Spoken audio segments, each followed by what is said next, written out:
Good morning, it's me प्रीति कौशिक और आज हमने स्टडी करना है एडवांटेजेस ऑफ इंटरनल चेक। देखो जैसे कि हम पहले इंटरनल चेक स्टडी कर रहे हैं, इंटरनल चेक का हमने एग्जांपल के थ्रू क्लियर किया कि इंटरनल चेक क्या होता है, मीनिंग हमने क्या डेफिनेशन की, ऑब्जेक्ट्स हमने स्टडी किए कि इंटरनल चेक सिस्टम के क्या क्या ऑब्जेक्टिव्स होते हैं, क्या क्या फीचर्स हैं इंटरनल चेक सिस्टम के। और अब बारी आ गई हमारी advantages and disadvantages of internal check करने की। तो आज हम शुरू करें एडवांटेजेस ऑफ इंटरनल चेक से। तो देखिए फर्स्ट पॉइंट अगर हमारा मोरल इन्फ्लुएंस ऑन एम्प्लॉयज, कहता है कि अगर आपकी ऑर्गेनाइजेशन के अंदर इंटरनल चेक सिस्टम एफिशिएंट है तो इसका मतलब है कि एम्प्लॉयज के ऊपर मोरल इन्फ्लुएंस पड़ेगा। देखो इंटरनल चेक सिस्टम का मतलब यही होता है ना कि works done by one person is independently checked by another person. तो कहते हैं कि अगर आपके ऑर्गेनाइजेशन के अंदर इंटरनल चेक सिस्टम एफिशिएंट है तो इसका मतलब ये है कि एम्प्लॉयज के ऊपर उसका मोरल इन्फ्लुएंस पड़ेगा, क्योंकि जो काम जिस बंदे को अपॉइंट कर दिया गया है, डिवीजन ऑफ वर्क हुआ है अच्छे से, यानी जो बंदा जिस चीज में एफिशिएंट है, जिस बंदे में जो स्किल्स है उसके अकॉर्डिंग उसको वो काम दिया गया है। ठीक है, काम को बांटा गया है। फिर जब काम को बांटा गया तो उनकी रिस्पॉन्सिबिलिटी भी फिक्स कर दी गई है कि जो काम आपको अपॉइंट किया गया आपको वो काम कंप्लीट करना है, और अगर आप उसे कंप्लीट नहीं कर पाए या फिर उस काम में कुछ एरर एंड फॉल्ट्स मिलेगा तो फिर रिस्पॉन्सिबिलिटी आपकी होगी, लायबिलिटी आपकी होगी। तो इसकी वजह से क्या होता है, जो एम्प्लॉयज होते हैं उनके ऊपर मोरल इन्फ्लुएंस पड़ता है, यानी वो सोचते हैं अगर हमने देखो हमारे ऊपर काम तो हमें मिल गया है, अब हम काम को अच्छे से करें या बुरे तरीके से करें। अगर हम काम को अच्छे तरीके से करते हैं तो इसका मतलब क्या होगा, हमें मोटिवेशन मिलेगा ना काम को और अच्छे तरीके से करने के लिए। अगर हमने काम को गलत तरीके से किया तो इसका मतलब हम रिस्पॉन्सिबल हैं, ये काम हमें पर्टिकुलर काम हमें दिया गया है तो हमारी रिस्पॉन्सिबिलिटी भी इस काम को अच्छे से करना, और अगर हम नहीं करेंगे तो फिर हमारा ही नाम ऊपर आएगा कि आपने काम ढंग से नहीं किया। यानी काम को जब बांट दिया गया तो हर एक बंदे को पता है उसकी रिस्पॉन्सिबिलिटी क्या है, दूसरे बंदे के ऊपर वो रिस्पॉन्सिबिलिटी अपनी नहीं थोप सकता। तो इस वजह से उनके ऊपर मोरल इन्फ्लुएंस पड़ जाता है और वो जो काम उनको अपॉइंट किया जाता है उसको वो बहुत अच्छे से ऑनेस्टली एंड डिलिजेंटली उस काम को करते हैं। ये इसमें लिखा कि रिस्पॉन्सिबिलिटी क्लियर होती है कि किस बंदे की कौन सी क्या रिस्पॉन्सिबिलिटी है, जो काम उनको दिया गया है वो उसके लिए रिस्पॉन्सिबल और लायबल भी है, तो इसी वजह से वो अपना काम बहुत ही ऑनेस्टली एंड डिलिजेंटली करते हैं। ठीक है, तो फर्स्ट पॉइंट क्लियर।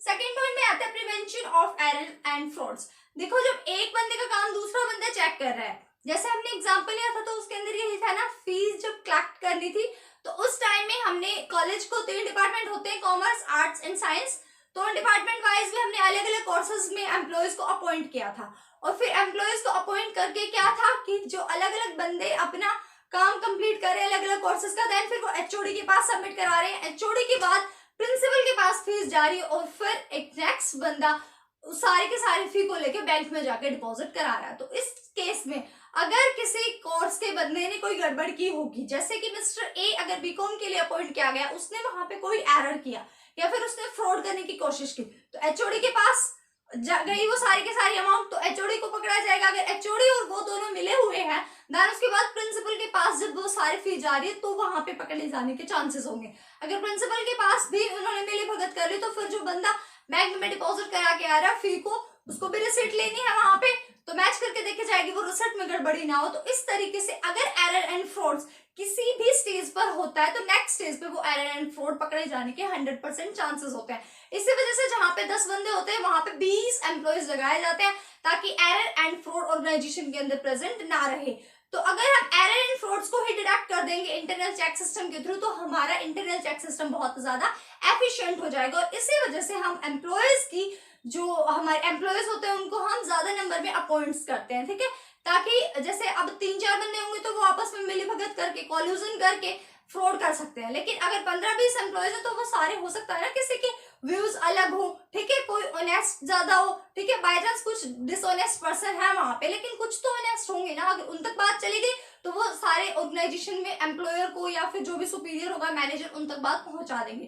तो इसलिए ज्यादा चांसेस होते हैं अगर आपके ऑर्गेनाइजेशन के अंदर ज्यादा एम्प्लॉय काम कर रहे हो, उनके अंदर आप इंटरनल चेक सिस्टम ज्यादा एम्प्लॉयज में लगा रहे हो तो फिर एरर्स एंड फ्रॉड्स नहीं होंगे इजिली, और एरर्स एंड फ्रॉड्स को रोका जा सकता है। ठीक है, तो इंटरनल चेक सिस्टम इसलिए एफिशिएंट है। यहाँ पे एडवांटेजेस ये कि अगर आपका इंटरनल चेक सिस्टम एफिशिएंट है, यानी एक का काम दूसरा बंदा इंडिपेंडेंटली चेक कर रहा है, तो आप एरर्स एंड फ्रॉड्स को इजिली प्रिवेंट कर सकते हो।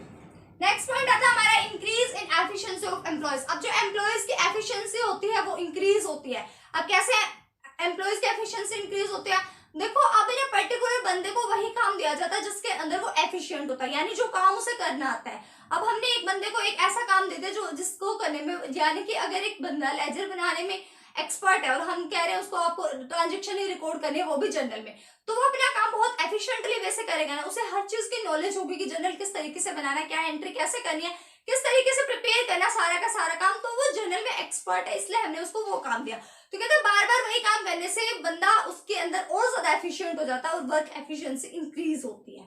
ठीक है, नेक्स्ट पॉइंट आता है हमारा ईज इन ऑडिट। कहता है कि ऑडिट करने में आसानी रहती है। जब आप ऑडिट का काम कर रहे हो, ऑडिटर जब अपॉइंट किया जाएगा, अगर आपका इंटरनल चेक सिस्टम एफिशिएंट है तो इसका मतलब हम ऑडिट वर्क बहुत कम टाइम में, बहुत कम एफर्ट्स में कंप्लीट कर लेंगे, क्योंकि अगर ऑडिटर को लगता है कि सिस्टम रिलायबल है तो फिर वो उसके ऊपर डिपेंड रह सकता है, कौन, ऑडिटर। लेकिन वही बात है कि ऑडिटर का वर्कलोड कम होता है लेकिन ऑडिटर की रिस्पॉन्सिबिलिटी कम नहीं होती, लेकिन फिर भी ऑडिट जो काम कर रहा है उसकी बात कर रहे हैं यहाँ पे कि ईज इन ऑडिट, कि ऑडिट का जो काम हो रहा है उसके अंदर आसानी रहती है अगर आपका ऑर्गेनाइजेशन का इंटरनल चेक सिस्टम एफिशिएंट है तब।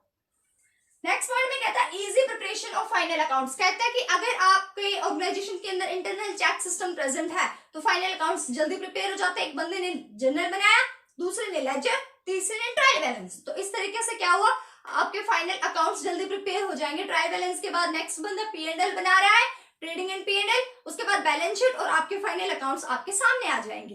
ठीक है, बहुत जल्दी, क्योंकि इंटरनल चेक सिस्टम में पता भाई एक बंदा जो काम कर रहा है वो अपने काम में एफिशिएंट है, दूसरा बंदा अपने काम में एफिशिएंट है, तो इस तरीके से जो काम ऐसे होता जा रहा है, काम यानी एम्प्लॉयज वाइज जो भी काम कर रहे हैं वो अपना, तो वो उसमें एफिशिएंट है।